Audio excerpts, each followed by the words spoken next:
প্রতি বছরই শিল্পী সমিতি নির্বাচন হয়, সারা বাংলাদেশের মানুষ মুখিয়ে থাকে এই নির্বাচনের দিকে।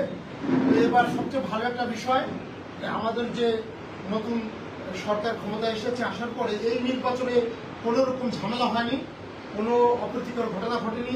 তার একটা বড় অবদান হচ্ছে এই বর্তমান যে কমিটি ছিল, তাই ভাই সেই কমিটিতে ছিলেন, এবং তাদের প্রচেষ্টা যে নির্বাচন কমিশন ছিল, বাংলাদেশ শিল্পী সমিতি নির্বাচন যারা করেছেন, তারা এত সুন্দর দায়িত্ব নিয়ে একটা নির্বাচন উপহার দিয়েছে, যেটাতে কোনো বিশৃঙ্খলা সৃষ্টি হয়নি, সুষ্ঠুভাবে একটা নির্বাচন হয়েছে।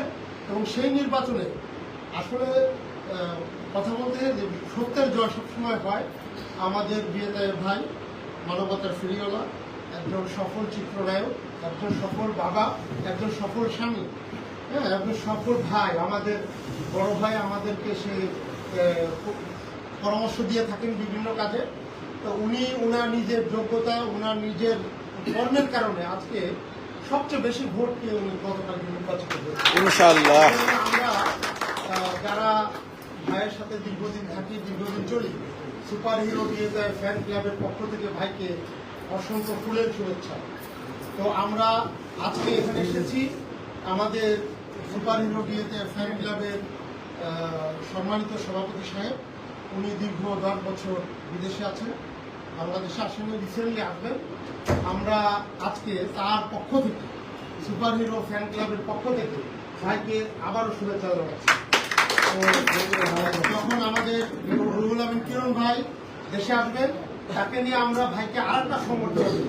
রিসেন্টলি আমাদের মানিক ভাই একটা সংবর্ধনা 24 তারিখ ঠিক করেছেন, সেটা হবে। এবং রুহুল আমিন কিরণ ভাই আসলে আমরা সকলকে নিয়ে আরেকটা গণসংবর্ধনা দিব তায়েব ভাইকে এই বিজয়ের জন্য। সকলকে ধন্যবাদ। এই মুহূর্তে আমি তায়েব ভাইকে ফুল দিয়ে বরণ করতে চাই পক্ষ থেকে।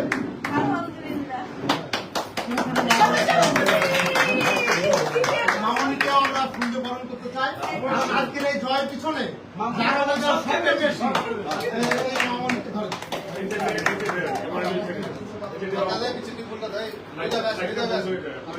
আমরা এখন ভাইকে আমরা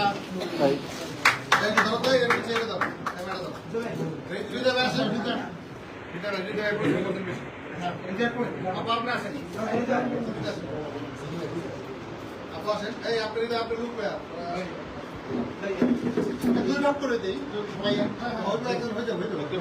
ওই সাইডে একটু